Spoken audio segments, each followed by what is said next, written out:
నమస్తే తెలుగు వన్ న్యూస్కి స్వాగతం. జగన్మోహన్ రెడ్డి పుట్టినరోజు సందర్భంగా డెఫినెట్గా సంబరాల గురించి మాట్లాడుకోవాలి. శుభాకాంక్షలు వెల్లువెత్తిన తీరు చంద్రబాబు నాయుడు గారు, షర్మిల గారు, పవన్ కళ్యాణ్ గారు, లోకేష్ గారు పక్క రాష్ట్రాల నుంచి శుభాకాంక్షలు వెల్లువెత్తిన తీరు గురించి మాట్లాడుకోవాలి. కానీ వాటన్నింటి మీద చర్చ జరగట్లేదు. ఆ సందర్భంగా పుట్టినరోజు సందర్భంగా జరిగిన అరాచకం గురించి చర్చ జరగాల్సిన పరిస్థితి వచ్చింది. అధికారంలో లేకపోయినా ప్రతిపక్షంలో ఉన్న ఇక్కడ ఒక చిన్న పాయింట్, ఏ రాజకీయ పార్టీ అయినా పదే పదే నేను చాలాసార్లు ఈ విషయాన్ని ప్రస్తావించాను. ఏ రాజకీయ పార్టీ అయినా అధికారంలోకి రావాలంటే ఓడిపోయిన తర్వాత మళ్ళీ అధికారంలోకి రావాలి, ప్రజలకు చేరువవ్వాలి, ప్రజల్లోకి వెళ్ళాలి అని అనుకుంటే ఈ ప్రభుత్వ అక్రమాలను లేకపోతే ప్రభుత్వ ఫెయిల్యూర్స్ని ఎండగట్టడంతో పాటు వాళ్ళు మీద కాస్త సాఫ్ట్, వాళ్ళ మీద కాస్త వాళ్ళు కాస్త ప్రజలకి మంచిగా కనబడేలా, ప్రజలకు దగ్గర అయ్యేలా కొన్ని పనులు చేయాల్సి ఉంటుంది. కానీ వైసీపీ అది చేయకపోగా ఈ రప్పారప్పాలు, గంగమ్మ జాతరలు, మ్యాజిక్ ఫిగర్ దాటితే గంగమ్మ జాతరలు,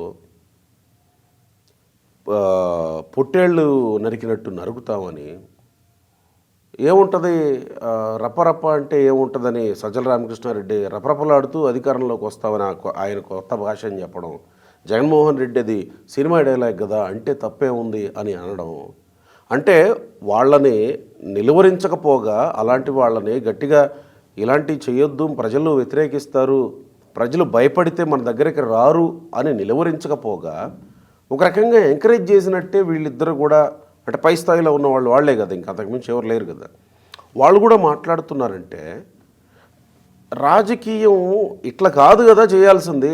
ఈ విషయం వాళ్ళకు కూడా తెలుసు కదా, పదే పదే ఎందుకు వాళ్ళు ఇదే చేస్తున్నారు, ఇదే చేస్తే అధికారంలోకి వస్తామని సజ్జల రామకృష్ణారెడ్డి అంటున్నాడు. ఈసారి 151 కాదు 200కి పైగా అంటే నియోజకవర్గాలు పెరుగుతాయనేది ఆయన ఉద్దేశం. అప్సర్ రాజేష్ గారు ప్రముఖ రాజకీయ సామాజిక విశ్లేషకులు ఉన్నారు మనతో. నమస్కారం రాజేష్ గారు. నమస్కారం. చాలాసార్లు మాట్లాడాం, మీరు మేము కూడా మాట్లాడాం. రాజకీయ పార్టీ అధికారంలోకి రావాలంటే కనీసం నటిస్తూనన్నా ఉండాలి మంచి చేస్తున్నట్టు. కానీ పదే పదే డెఫినెట్గా 2019 నుంచి 24 వరకు ప్రజలు భయపడ్డారు కాబట్టి జగన్మోహన్ రెడ్డికి 11 వచ్చాయి.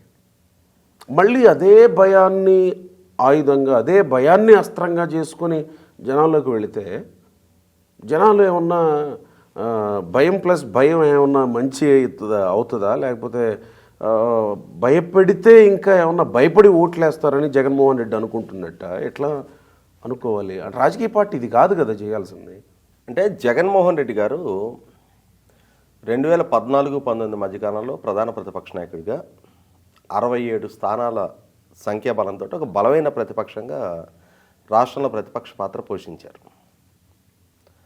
అలా పోషించిన క్రమంలో ఆయన ఏ రాజకీయ వ్యూహాలని అమలుపరిచాడో సేమ్ టు సేమ్ అదే వ్యూహాలు ఆయనకి 2019 అధికారం దక్కించాయి. కాబట్టి మళ్ళీ 2029 నాటికి అదే రకమైన వ్యూహాలతో ఆయన రాజకీయం చేయాలి అని అనుకుంటున్నారు.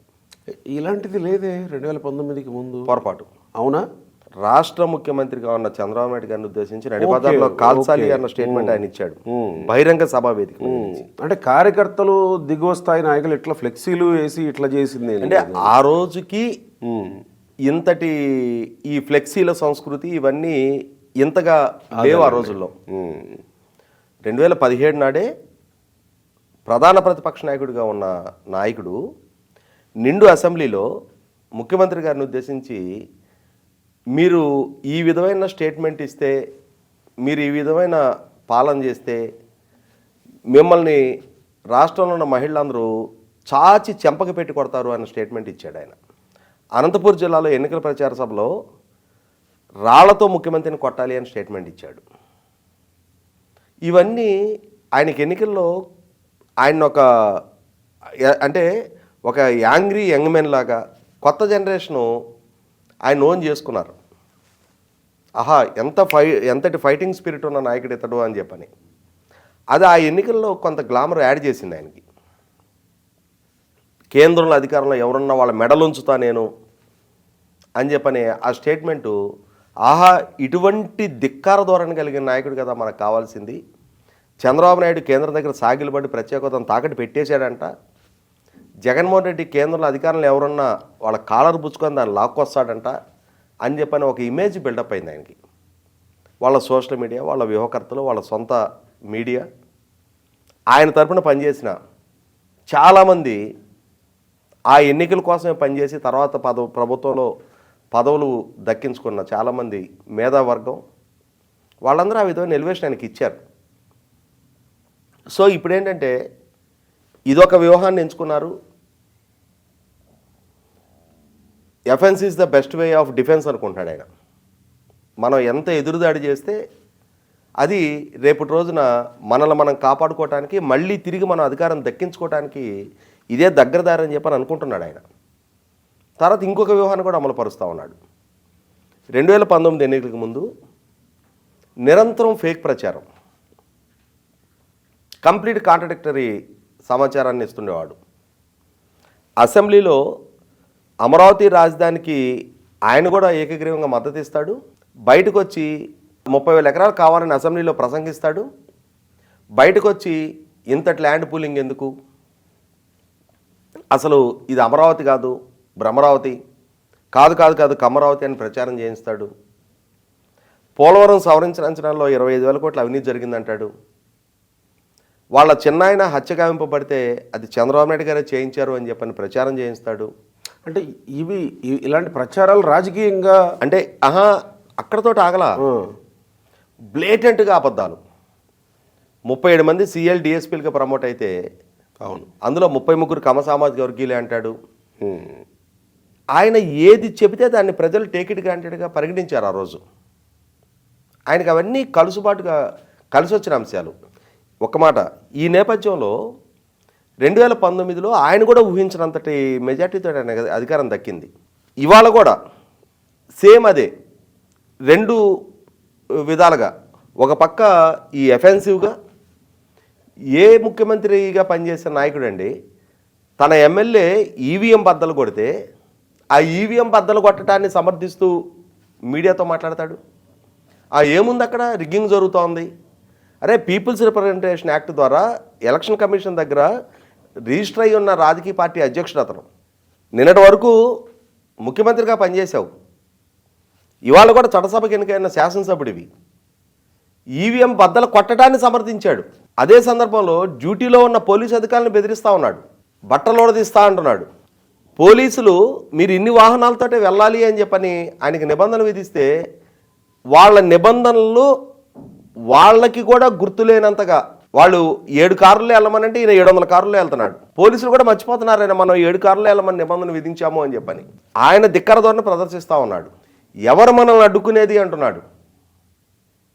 అదే సందర్భంలో వాళ్ళ శ్రేణులు కూడా రప్పారప్ప నరుకుతాము, గంగమ్మ జాతరలో పొట్టేళ్ల తలను నరికినట్టు రప్పారప్ప నరుకుతాము అని చెప్పని 2029లో అని చెప్పని వాళ్ళు బాహాటంగా ఫ్లెక్సీలు పట్టుకొని ప్రదర్శిస్తూ ఉంటే ఏం చెప్తున్నాడు, ఏముంది అందులో తప్పు, పుష్ప సినిమా డైలాగే కదా, సినిమా డైలాగులు చెప్పడం కూడా తప్పేనా, ఏంటంటే తెలుగుదేశం వాళ్ళని నరుకుతానన్నాడా, మంచిదేగా అని చెప్పని మీడియా ముఖంగా మాట్లాడుతున్నాడు.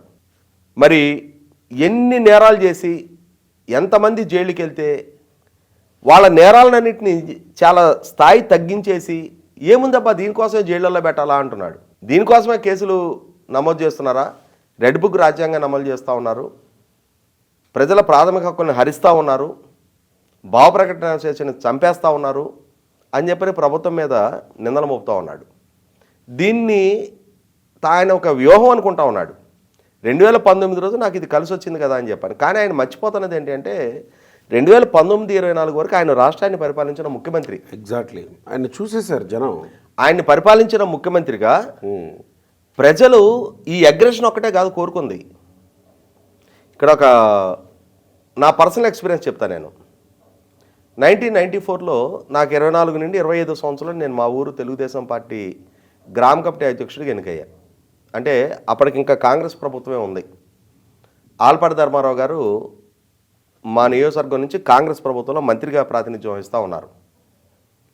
ఆ ఏజ్లో కాంగ్రెస్ ప్రభుత్వ హయాంలో నేను ఆ ఊరు నాయకత్వ బాధ్యతలు తీసుకున్నా. చాలా కుర్రాడిని కదా, 24 నుండి 25 సంవత్సరాలు అంటే చాలా దూకుడుగా ఉండేవాడిని. ఓ 70-80 మంది కుర్రాళ్ళు నా వెనక ఉండేవాళ్ళు.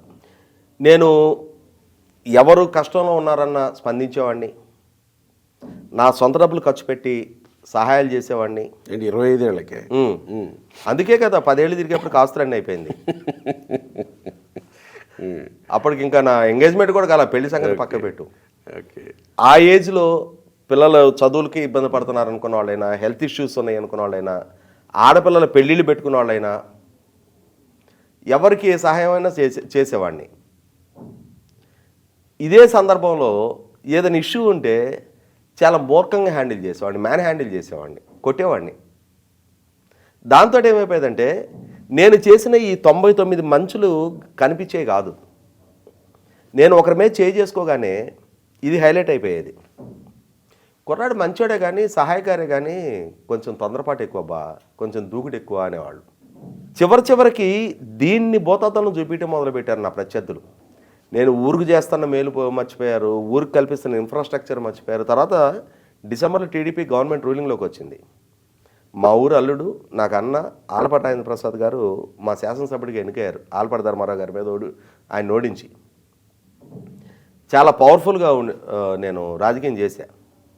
కానీ ఊరికి చేసిన మేలు, ప్రజలకు చేసిన మేలు, వీటికన్నిటికన్నా కూడా నా ఈ దూకుడు స్వభావం ఎక్కువగా నెగిటివ్గా మారింది. దాన్ని నెగిటివ్గా పోర్ట్రేట్ చేసేవాళ్ళు. నాకు 30 years 99 ఎలక్షన్ వచ్చేటప్పటికి కొంత ఆ వయసు సహజంగా వచ్చే సమయంలో అక్కడి నుంచి ఆ అభిప్రాయం దూరం జరిగింది తప్ప, దూకుడు స్వభావం అనేది కుర్రాళ్ళలో గ్లామర్ కలిగిస్తుంది. కానీ పెద్దవాళ్ళు, ఆలోచన పరులు దాన్ని ఆమోదించరు, అంగీకరించరు.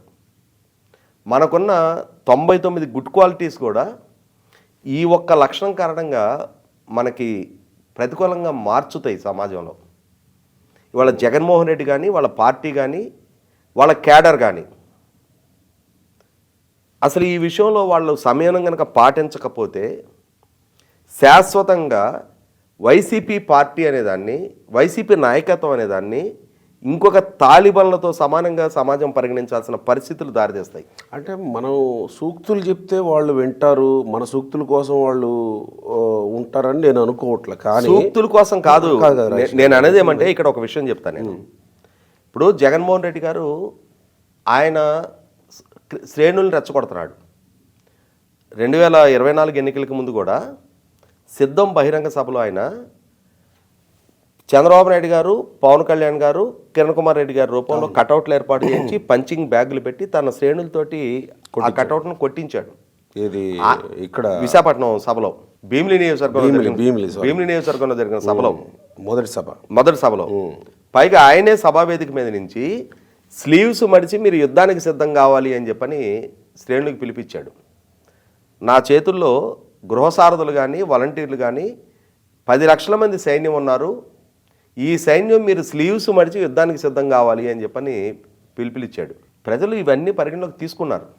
అయితే ఇక్కడ గమనించుకోవాల్సిందేంటి, ఆయన పిలుపునిస్తున్నాడు, ఈవీఎం బద్దలు కొడితే తప్పేంటి అంటున్నాడు, పోలీసుల్ని బట్టలోడదీస్తా అంటున్నాడు, రకరకాల రెచ్చగొట్టే వ్యాఖ్యలు చేస్తున్నాడు. కానీ ఆయన 56 మంది పోలీసుల రక్షణలో ఉంటున్నాడు, 30 అడుగుల ఐరన్ ఫెన్సింగ్లు పెట్టుకొని అందులో కూర్చుంటున్నాడు. బెంగళూరు వెళ్తే మామూలాడు ఎక్కి దూకటానికి కూడా వీలు కానంతటి ఎత్తు గోడల ప్రహరీ మధ్యలో ఓ ప్యాలెస్లో ఉంటున్నాడు ఆయన. ఆయన చాలా సురక్షితంగా ఉంటున్నాడు. కానీ ఈ రెచ్చిపోయిన శ్రేణులు నిన్న అనంతపూర్ జిల్లాలో ఆయన పుట్టినరోజు అని చెప్పని నడిబజార్లో వేటల్ని నరికి ఆయన ఫ్లెక్సీలకి రక్తాభిషేకాలు చేశారు. బహిరంగంగా ఈ జంతు హింసకి పాల్పడి ఈ ఉన్మాదాన్ని ప్రదర్శించినందుకు 34 మంది నిన్న అరెస్ట్ అయ్యారు. తర్వాత 7 నెలల గర్భిణి వాళ్ళ ఇంటి ముందు క్రాకర్స్ కాలుస్తూ ఉన్నారు. సహజంగా చాలా ఇన్కన్వీనియన్స్ ఉంటుంది అవును కదా ఆ ప్రెగ్నెంట్ లేడీకి. దూరంగా వెళ్ళి కాల్చుకోండి అని చెప్పని చెప్పినందుకు ఆ ఉన్మాదాన్ని 7 నెలల గర్భిణీ మీద ప్రదర్శించి జుట్టు పట్టుకొని ఇడిచి కడుపులో తంతే అమ్మాయిని హాస్పిటల్లో తీసుకెళ్లి జాయిన్ చేయాల్సిన పరిస్థితులు ఉత్పన్నమైనాయి. ఏం సందేశం పంపిస్తూ ఉన్నారు? వాడెవడో తన్నాడు, తన్ని 21వ తారీఖు రోజు ఆ సంఘటన జరిగింది. ఇవాళ 23లో ఉన్నాం. ఇటువంటి పాశవికంగా ఒక గర్భిణీ మీద దాడి చేసిన ఈ కార్యకర్తను మేము డిజోన్ చేసుకుంటున్నాము అని చెప్పని ఆ పార్టీ నుంచి కానీ ఆ నాయకత్వం నుంచి కానీ ఒక్క స్టేట్మెంట్ అయినా వచ్చిందా? అరే, మా జగన్మోహన్ రెడ్డి పుట్టినరోజు వేడుకల్లో క్రాకర్స్ కాలుస్తుంటే ఓర్చుకోలేరా అనే ఉన్మాదాన్ని ప్రదర్శించే వాళ్ళే తప్ప, ఇటువంటి ఉన్మాద వైఖరి ప్రదర్శిస్తుంటే ఈ సజ్జల రామకృష్ణారెడ్డికి 200 సీట్లు కట్టబెడతారా ప్రజలు? ఈ సజ్జల రామకృష్ణారెడ్డి 2019 నుంచి 24 వరకు కూడా ప్రధాన సలహాదారుడిగా జగన్మోహన్ రెడ్డిని అంటిపెట్టుకోనుండి వైసీపీ పార్టీలో ప్రభుత్వంలో కీలక బాధ్యతలన్నీ అతన్ని నిర్వహించాడు. ఆ రోజు కూడా 160 కోట్ల రూపాయల ప్రజాసొమ్ము అడ్డదిడ్డంగా మెక్కి సలహాదారుడి రూపంలో ఇతరొక్కడి నిర్వహణ ఖర్చు 160 కోట్ల రూపాయలు ఖర్చు అయింది. మొత్తం సలహాదారుల పేట 674 కోట్లు ఖర్చు అయిపోతే ఒక్క సజ్జల రామకృష్ణారెడ్డి మెయింటెనెన్స్ కోసం 160 కోట్ల రూపాయలు ప్రభుత్వం ఖర్చు పెట్టింది. ఇంత ఖర్చు పెట్టి నువ్వు ఇచ్చిన సలహాలేంటి ప్రభుత్వానికి? ఏ విభాగాల్లో నీకు నైపుణ్యం ఉంది?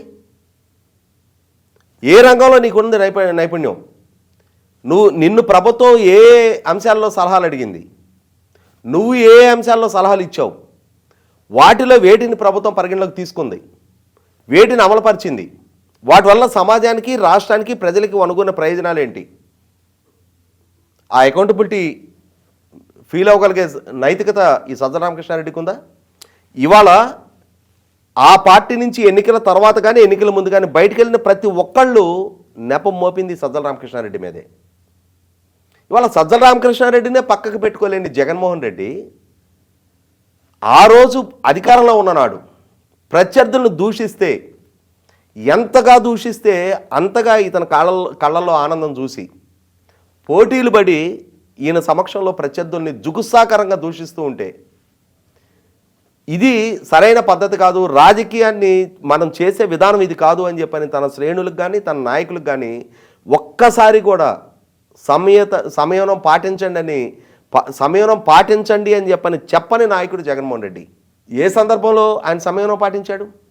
తన సమక్షంలో జోగి రమేష్ మంత్రి హోదాలో ఉండి చంద్రబాబు నాయుడు గారిని, పవన్ కళ్యాణ్ గారిని, లోకేష్ని, రఘురామకృష్ణరాజు గారిని అత్యంత జుగుసాకరంగా దూషిస్తుంటే ఆయన ప్రసంగించి రాగానే భుజం తట్టి వాటర్ బాటిల్ ఇచ్చాడు. భువనేశ్వర్ గారిని నిండు అసెంబ్లీలో హేయమైన భాషతో వీళ్ళు అవమానకరంగా మాట్లాడుతుంటే ముసిముసిలు నవ్వుకుంటూ ఆనందపడ్డాడు. ఇటువంటి సంస్కారహీనత్వాన్ని ప్రదర్శిస్తున్న జగన్మోహన్ రెడ్డి నాటి నుంచి నేటికి అతనిలో మార్పు లేదు, అతని విధానాల్లో మార్పు లేదు, వాళ్ళ వ్యవహార శైలిలో మార్పు లేదు. ఆయన కళ్ళల్లో ఆనందం ఏం చూస్తే, ఏం చేస్తే ఆనందం కలుగుతుంది అనేది ఒక స్పష్టత ఉంది. కాబట్టి ఆ నాయకులు, శ్రేణులు కూడా అదే విధమైన ఉన్మాదాన్ని కొనసాగిస్తూ ఉన్నారు. దీన్ని కంక్లూడ్ చేయబోయే ముందు నేను ఇంకొక మాట కూడా చెప్పాలని అనుకుంటున్నాను. ఇక్కడ జగన్మోహన్ రెడ్డి ఈ ప్రభుత్వ వ్యతిరేకత మీద ప్రధానంగా ఆశలు పెట్టుకున్నాడు. ఆయన మొదటి ప్రెస్ మీట్లో మాట్లాడింది కూడా అదే, వ్యతిరేకత రాకపోద్దా, మేము ఆల్టర్నేటివ్గా కనపడకపోతామా అని. సో ఈ ప్రభుత్వం మీద, వ్యతిరేకత మీద ఆయన ఆశలు పెట్టుకొని ఉన్నాడు. ఎలాగూ ప్రజలు భయంతో ఉంటారు కాబట్టి జగన్మోహన్ రెడ్డిని మళ్ళీ రావడానికి ఇష్టపడరు, అది వేరే విషయం. కానీ ఈ ప్రభుత్వంలో ఎమ్మెల్యేల మీద వస్తున్న ఆరోపణలు, ఎమ్మెల్యేలు చేస్తున్న కొన్ని ఇవి తీసుకుపోయి ఒకవేళ జగన్మోహన్ రెడ్డికి అప్పగిస్తే పరిస్థితి, ఆ పరిస్థితిని ఎమ్మెల్యేలు ఫీల్ అవ్వకపోతే ప్రజల పరిస్థితి ఎట్లా ఉంటుంది? ప్రజల పరిస్థితిని ఎమ్మెల్యేలు పరిగణలోకి తీసుకోకపోతే ఏమవుతుంది? ఇక్కడ గతంలో ఎలా ఉండేదంటే చంద్రబాబు నాయుడు గారు గెలవాలి, మా ఎమ్మెల్యే ఓడిపోవాలి అనే అభిప్రాయం కార్యకర్తల్లో ఉండేది. కారణం ఏంటి అంటే ఎమ్మెల్యేలు శ్రేణులతో మెయింటైన్ చేసిన దూరం కావచ్చు, ప్రజల పట్ల వ్యవహరించిన నిరాదరణ కావచ్చు, సమస్యల పట్ల స్పందించిన తీరు కావచ్చు, వాళ్ళ అవినీతి కావచ్చు, వాళ్ళ అహంకారం కావచ్చు, అధికార దర్పం కావచ్చు, ఏ కారణమైనా సరే, లేదు అంతర్గత వైషమ్యాల కారణంగా అంటే స్థానికంగా గ్రూపులు తగాదాల కారణంగా కూడా కావచ్చు. ఏదేమైనా సరే మా ఎమ్మెల్యే ఓడిపోవాలబ్బా, చంద్రబాబు గెలవాలి అనుకునేవాళ్ళు. అంటే చంద్రబాబు గారి పట్ల సానుకూలత ఉంటుంది, పార్టీ పట్ల, ప్రభుత్వం పట్ల, పాలన పట్ల సానుకూలత ఉంటుంది, ఎమ్మెల్యే పట్ల వ్యతిరేకత ఉంటుంది. ఇవాళ కూడా మళ్ళీ అదే రిపీట్ అవుతూ ఉంది. చాలా నియోజకవర్గాల్లో చాలామంది శాసనసభ్యుల పట్ల కొంత వ్యతిరేకత ఇప్పటికే మౌంట్ అవుతూ ఉంది. అవును. ఈసారి ఎలా ఉంటుందంటే ఇప్పటికే ఆ ట్రీట్మెంట్ ప్రక్రియ బిగిన్ చేశారు ఎమ్మెల్యేలకి చాలా నియోజకవర్గాల్లో. నాకు తెలుసు ప్రత్యక్షంగా కొన్ని నియోజకవర్గాల్లో ఎమ్మెల్యేలు ఆల్రెడీ ఆ సఫికేషన్ బిగిన్ అవుతుంది. కట్ అయ్యాయా? వాళ్ళకి కట్ అవ్వాల్సిన చోట కట్ అవుతున్నాయి. ఇంకా దారికి రాకుంటే తెలుగుదేశం పార్టీ ప్రజలకు ఎంత చేరువుగా ఉండాలి, నాయకత్వం ప్రజలకు ఎంత అందుబాటులో ఉండాలి, ఎంత సర్వీస్ ఓరియంటెడ్గా ఉండాలి అనే అసలు పార్టీ ఐడియాలజీకి అనుగుణంగా కనుక లేకుంటే రేపు జరిగేది ఏంటి అంటే చంద్రబాబు నాయుడు ఉంటారు, పార్టీ ఉంటుంది, ఎన్నికల్లో ఈ ఎమ్మెల్యేల బదులు వేరే అభ్యర్థులు ఉంటారు. పార్టీ ఇచ్చిన అవకాశంతో వీళ్ళు నెగ్గినాళ్లే తప్ప వీళ్ళు పార్టీని గెలిపించినాడు కాదు. అంటే వేరే వాళ్ళు వచ్చిన వీళ్ళు చేసిపోయిన పెంట అక్కడ వాసన వస్తూనే ఉంటుంది కదా, మళ్ళీ ఉంటుంది. దాన్ని ఇక్కడ ప్రత్యర్థి రూపంలో కనిపిస్తున్న జగన్మోహన్ రెడ్డి సృష్టించిన ఇప్పుడు సృష్టిస్తూ ఉన్న ఈ అరాచకం కూడా రీసెంట్గా బీహార్ ఎన్నికల్లో చూసాం కదా.